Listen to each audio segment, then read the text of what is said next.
NATO ഉച്ചകോടിയിൽ പങ്കെടുക്കാനെത്തിയ US. President Donald Trump European സഖ്യകക്ഷികൾക്കെതിരെ കടുത്ത വിമർശനമുയർത്തി. ഇറാൻ വിഷയത്തിൽ പിന്തുണയ്ക്കാത്ത നാറ്റോ സഖ്യകക്ഷികളുടെ നിലപാടിൽ വലിയ നിരാശയുണ്ടെന്ന് ട്രംപ് വ്യക്തമാക്കി. കാൽനൂറ്റാണ്ടോളമായി തുർക്കിയെ ഭരിക്കുന്ന പ്രസിഡന്റ് റജബ് തയ്യിബ് എർദോഗനെ ശക്തമായ നേതാവ് എന്ന് ട്രംപ് വിശേഷിപ്പിച്ചു. അതേസമയം റഷ്യൻ മിസൈൽ പ്രതിരോധ സംവിധാനം വാങ്ങിയതിനെ തുടർന്ന് തുർക്കിക്ക് ഏർപ്പെടുത്തിയിരുന്ന വിലക്ക് നീക്കി F-35 യുദ്ധവിമാനങ്ങൾ നൽകാൻ ആലോചിക്കുന്നതായും ട്രംപ് വ്യക്തമാക്കി. ഇറാനെതിരെ ആക്രമണം നടത്താൻ തങ്ങളുടെ വ്യോമത്താവളങ്ങൾ ഉപയോഗിക്കാൻ അനുവദിക്കാത്ത സ്പെയിനിനെതിരെ അമേരിക്കൻ പ്രസിഡന്റ് ഡൊണാൾഡ് ട്രംപ് നടത്തിയ നീക്കങ്ങളെ ചെറുത്ത് യൂറോപ്യൻ യൂണിയൻ രംഗത്തെത്തിയിരുന്നു. സ്പെയിനുമായുള്ള വ്യാപാര ബന്ധം അവസാനിപ്പിക്കുമെന്ന ട്രംപിന്റെ ഭീഷണി European union commission vice president ചോദ്യം ചെയ്തു.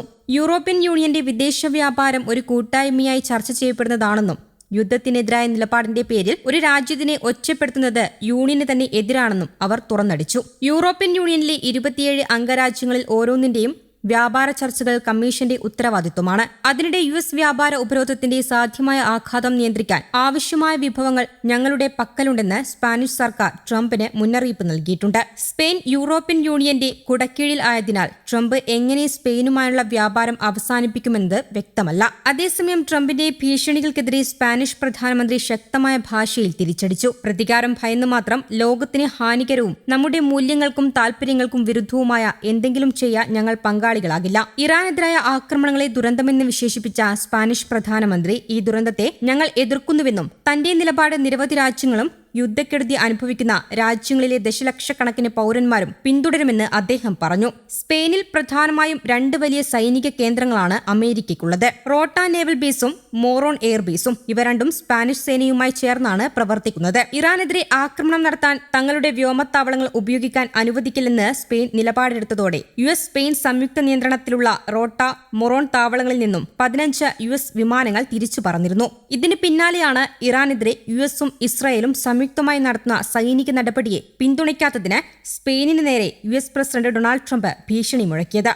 സ്പെയിനുമായുള്ള വ്യാപാരം അവസാനിപ്പിക്കുമെന്നായിരുന്നു ട്രംപ് കഴിഞ്ഞ ദിവസം പ്രഖ്യാപിച്ചത്. സ്പെയിനുമായുള്ള എല്ലാ വ്യാപാരവും ഞങ്ങൾ അവസാനിപ്പിക്കാൻ പോകുന്നുവെന്ന് ജർമ്മൻ ചാൻസലർ പറഞ്ഞു. സ്പെയിൻ നിഷേധിച്ചാലും തങ്ങൾക്ക് വേണമെങ്കിൽ താവളം ഉപയോഗിക്കാമായിരുന്നുവെന്ന് ട്രംപ് പറഞ്ഞു.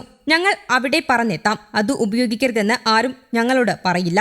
സ്പെയിനുമായുള്ള എല്ലാ വ്യാപാരവും ഞങ്ങൾ വിച്ഛേദിക്കാൻ പോകുന്നു. സ്പെയിനുമായി ഒരു ബന്ധവും ഞങ്ങൾ ആഗ്രഹിക്കുന്നില്ലെന്നും ട്രംപ് കൂട്ടിച്ചേർത്തു. നാറ്റോ സഖ്യകക്ഷികളുടെ പ്രതിരോധ ചെലവ് GDPയുടെ 5% ഉയർത്താനുള്ള തീരുമാനത്തോട് സ്പാനിഷ് പ്രധാനമന്ത്രി വിസമ്മതിച്ചതും ഗാസയിലെ ഇസ്രയേലിന്റെ യുദ്ധത്തോടുള്ള അദ്ദേഹത്തിന്റെ ശക്തമായ എതിർപ്പും അമേരിക്ക ഇസ്രയേൽ നീക്കങ്ങൾക്ക് യൂറോപ്യൻ രാജ്യങ്ങളുടെ പിന്തുണ ലഭിക്കാത്തതിൽ ട്രംപിന് കടുത്ത അതൃപ്തിയുണ്ട്. ഹോർമൂസ് കടലിടുക്കിലൂടെയുള്ള എണ്ണ വിതരണം തടസ്സപ്പെട്ടത് സ്വന്തം തീരുമാനപ്രകാരമാണെന്നത് അദ്ദേഹം അംഗീകരിക്കുന്നില്ല. ഇറാനെ പൂർണ്ണമായി തകർത്തുവെന്ന് അവകാശപ്പെടുമ്പോഴും സുപ്രധാനമായ കടലിടുക്കിലെ ഗതാഗതം തടസ്സപ്പെടുത്താൻ ഇറാനായി. ഇതോടെ ബ്രിട്ടൻ, ഫ്രാൻസ് ഉൾപ്പെടെയുള്ള അടുത്ത സഖ്യകക്ഷികൾക്കെതിരെ ട്രംപ് സമൂഹമാധ്യമങ്ങളിലൂടെ രംഗത്തെത്തി. സ്വന്തമായി പോരാടാൻ പഠിക്കണമെന്നും ഇന്ധനം സ്വയം കണ്ടെത്തണമെന്നും അദ്ദേഹം ലോകരാജ്യങ്ങളോട് ആവശ്യപ്പെട്ടു. ഇറാനെതിരായ ആക്രമണത്തിൽ പങ്കുചേരാൻ വിസമ്മതിച്ച UK അടക്കമുള്ള രാജ്യങ്ങൾക്ക് ഹോർമൂസ് കടലിടുക്കിലെ പ്രതിസന്ധി കാരണം വിമാന ഇന്ധനം ലഭിക്കുന്നില്ലെന്ന് ട്രംപ് കുറ്റപ്പെടുത്തി. അമേരിക്കയിൽ നിന്ന് ഇന്ധനം വാങ്ങുകയോ അല്ലെങ്കിൽ ധൈര്യമുണ്ടെങ്കിൽ കടലിടുക്കിൽ പോയി സ്വന്തമാക്കുകയോ ചെയ്യണമെന്നാണ് അദ്ദേഹം നിർദ്ദേശിച്ചത്.